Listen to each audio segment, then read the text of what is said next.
Hey there, Corey here, barely bolted. We're doing something a little different in this episode. We're not working on the truck. We're actually working on a 2023 Volkswagen Tiguan. It's my wife's rig. All right, so here's what we got. Here's the hitch. Came nicely packaged. Just a cheap one off the Jungle website. Here's what we got. Instructions. So hitch mounts to these plates. There's 4 bolts into the frame. I don't know what these things are for. Figure that out in a second. Came with a big bag of hardware. So yeah, we're gonna figure it out. So it says installation, lower exhaust by removing 2 bolts from each rear exhaust hanger bracket using a 13 mil and remove the plastic shroud connecting the frame and the bumper cover. So we're gonna do that first. Here's the first bolt. So we're on the driver's side. This is gonna lower the rear exhaust.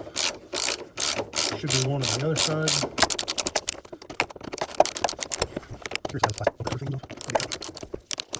There's one. Let me get the other one. Other side. There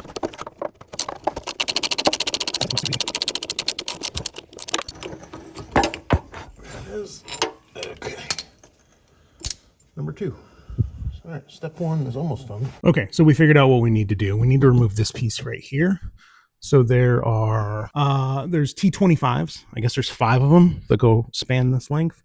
And then up in these holes, we have a couple 10 mil plastic nuts that have to come off. So I'm going to start with these and then we'll grab those 2. Hopefully this comes right out because this is where the hitch actually will live. So let me get started with that.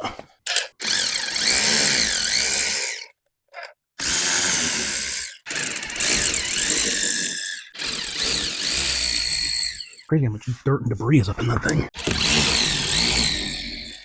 Okay, so there's 5 T25s. We set these aside so we don't lose them. All right, so now we're gonna switch over to the 10 mil. It's gonna be hard to get a camera angle on these. You're just gonna have to trust me that it's, yeah, I can feel it. Get some light.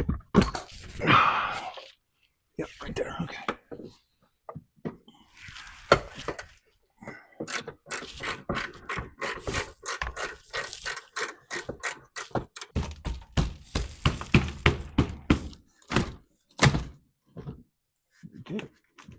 So even though the directions say lower the exhaust first, I'd actually recommend you do that after you do this because now the exhaust is kind of hanging in my way.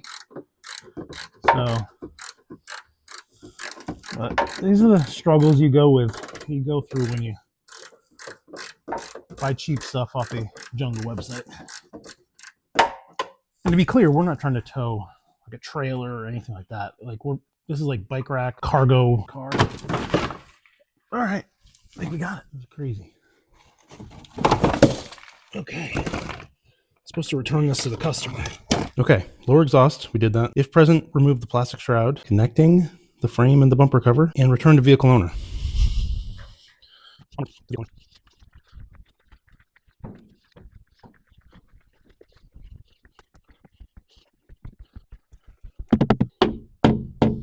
Directions said to return this to the vehicle owner. All right, so if you're doing this install, let me give you a couple pointers. First, these things are a pain in the ass, okay? So when I first started this, I was like, oh, I'll thread it onto the bolt and then I'll pull everything through and I'll, if I have to separate it, it's fine. Not the best way to do it. In the rear of the vehicle, there's a hole that's about that size and you have to get this whole situation through it. However, these vehicles come undercoated. So there's a layer of undercoating that you have to remove first. The way I'm doing that, just ever so gently, very slowly, I throw that in there just to scuff it up and get rid of the undercoating. I'm not trying to drill the frame or anything. Then I'm gonna feed this through the small hole all the way out to the opening. Once it's out to the opening, make sure that you put your spacer on first, then screw it onto the bolt. Feed the spacer through the opening first, then feed the bolt through, and then pull.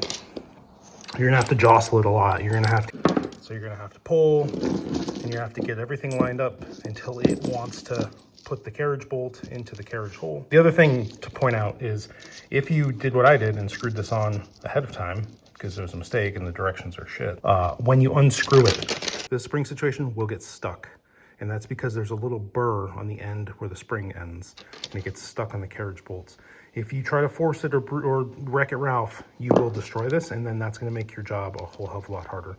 So what I did was, it was screwed on, and I would screw it as much as I could by hand. When it got stuck, I just took a pick, put it right in the end, and I would give it a little push and just keep going until it comes off. Be patient, because if you destroy this, you're gonna have a problem. And that's exactly what happened to me on the first bolt. So just some tips, heed my warning.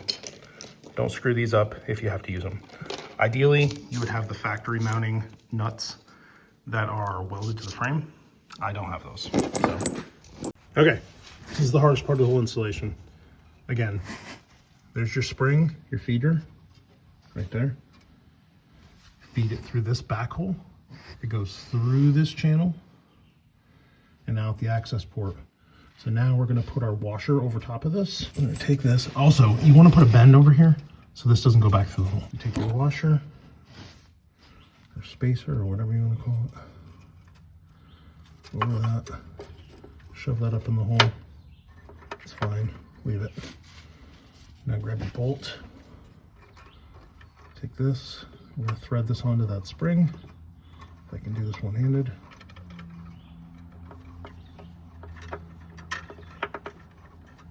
Okay, now you pull.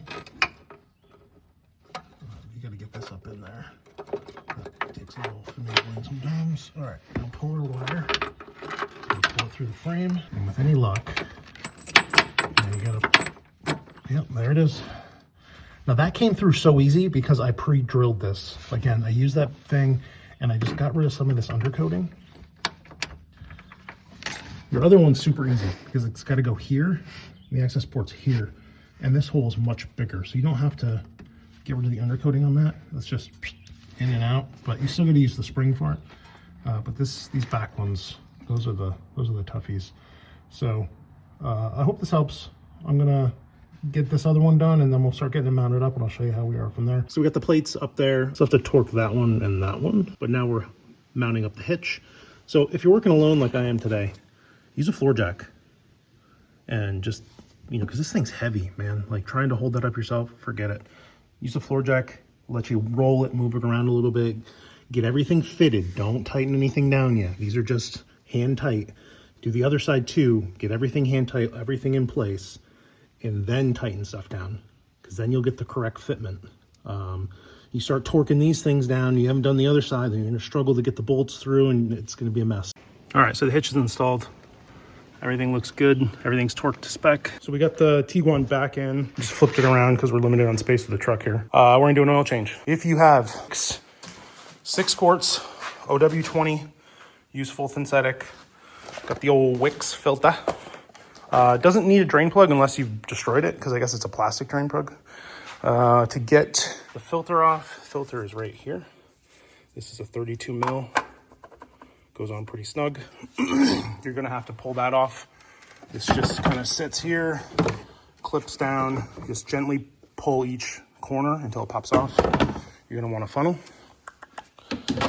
Process is loosen the filter. You don't have to take it out right away, but loosen the filter to remove any vacuum. Go underneath, pull the drain plug, drain it into our little container down there. Once it's fully drained, put the plug back in, come up here, pull the filter out entirely, put the new filter in, close this up, and then the oil fill is right here. You can also remove this to help with any vacuum. And then afterwards, you know, she's still got the dipstick, which is kind of nice. A lot of cars don't have those these days. If you're doing a Tiguan, look for this honeycomb thing. That is your drain plug. It's a plastic drain plug and a plastic oil pan. Let me show you what you really need. Don't use a flathead. Do not use a flathead. If you use a flathead in this, because it looks like you could use a flathead, you can't. You will break this drain plug right here. You will crack it, and then you will leak oil everywhere. You could potentially strip the threads here, and then you're gonna need an oil pan and a new drain plug and new oil. Don't do that. Go get yourself one of these. It's a special tool. Thank you, Germany. I think this is 10 bucks, okay? And watch. See how nice that is? I probably should get the pan. Yeah, you're about to make that one messy... Yeah, I don't want to let that go on my face. So I'm going to get the pan, and then we're going to come back and talk. Okay. So how far is it going to shoot, Dan? It usually shoots a little fire first. What do you think? Like that? Keep 'em clear. Uh-huh. All you, bud. Okay. Speedy drive. Brought to you by Pepsi. No, it's not. Just kidding. What do you think? Like this? This is so cute. Science. I think I'm gonna go like that. Is that what you're calling? If it goes, I'm gonna be like, here we go. Hey. I mean, yes, Corey, I do have a rag for you. Oh, thanks, Dan. Oh. Dude, you're making more of a mess than me, and I'm the one doing the oil. Wow. Just wow. And I helped. You're so good. If you like this content, like and subscribe. I know I do. Dan, you're already subscribed. Yep, that's it right there. It locks in and we're done. So yeah, that's cool. That's cool. Except you have to get that special tool for it. Yeah, I mean, it was only $10. There's definitely other special tools that are way more money. So now we take the filter out. This is a 32mm socket. I will say this, and you better listen. Put a rag down here first, because as soon as it comes up, there should be a little bit of a mess, and it'll catch at least some of it. The other thing is when you tighten this down, do not over tighten it, because you're talking a plastic housing into a plastic housing.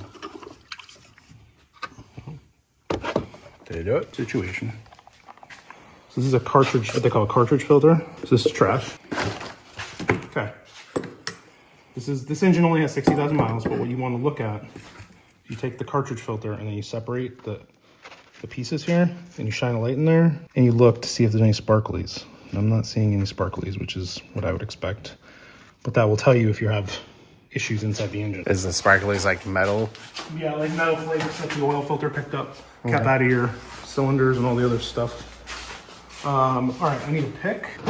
Yourself a pick. So you got a new filter, but on this housing, you'll see this rubber band. You have to replace this every time, and you have to spill that oil all over the table. Oh my god. Oh my goodness. So comes the new one. Boop. And so what we do, similar to like a standard filter where you oil the piece, grab some of this. Yeah. That's what I was going to say. At least you can still take that and put it on a new one. Yep. And why do you want to do that? So when you're tightening this down, it doesn't tear. It gives it a little lubrication. So make sure you're sealed and you're not on one of the threads. Take your cartridge. Give it a little punch. Come back over. We want to make sure we keep this kind of clean. Clean this up before we stick it back on there. And so Volkswagen did this, put a line down across this piece down here onto the housing. And so that kind of gives you an idea of, don't over torque it past that line. That's kind of what they're telling you there. Oh, that's cool. So if you come over here, you can see the red. It also has the torque specs on top. So it needs 25 plus 5 Newton meters. I'm not going to torque it because it doesn't need to be that tight. So I'm just going to give it a little snug pull. The barely bolted way. I think that's good. Yeah, that's definitely 25. I mean, you know what? Like, let's check. Let's see if the barely bolted way worked or if we're going to... I mean, this is a great experiment. Nice job. Tight. Decent. Now you know your strength. There it is. Okay, so drain plugs in. Check. Oil filters in. Check. We're ready to fill.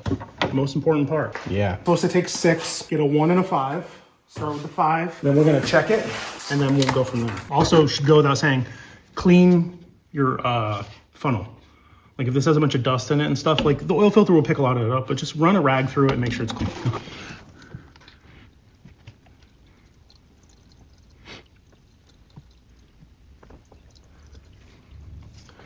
Drink up. All those dinosaurs, all the good zinc and minerals and everything an engine needs right there. Got that T-Rex in there. Cool.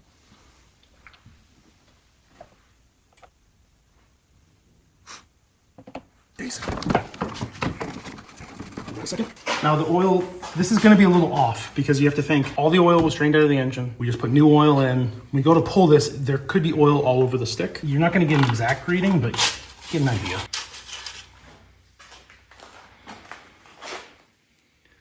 And there's the full line right there. Full line's right, so full line's here, and we're down here. We're like middle of the way. So there's definitely stuff getting in there. yeah, so 5 cords went from here to here, and we still have to go from here, the bottom of my fingernail, to the top. That last cord. Am I good to go? Huh? Good? Yeah, I think so. All right, so we're finishing up the wife's car.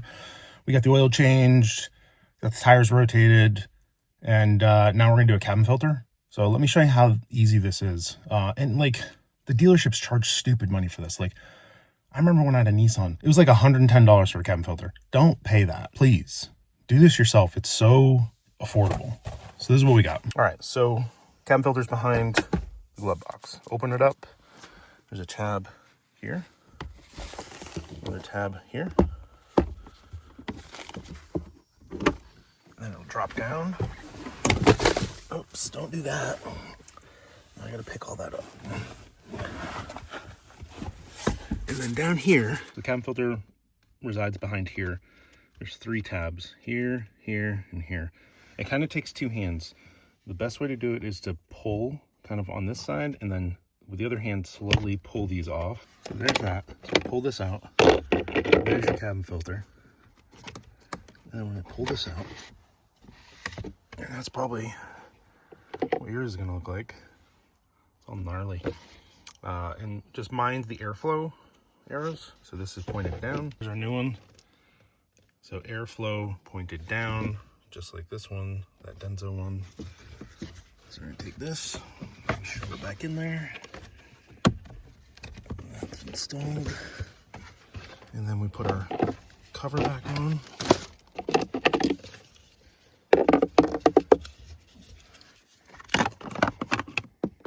It's kind of in these little brackets. And then clip, done. And then I got a mess to clean up here, but basically you just lift the glove box back up. Those tabs will click in and then you're done.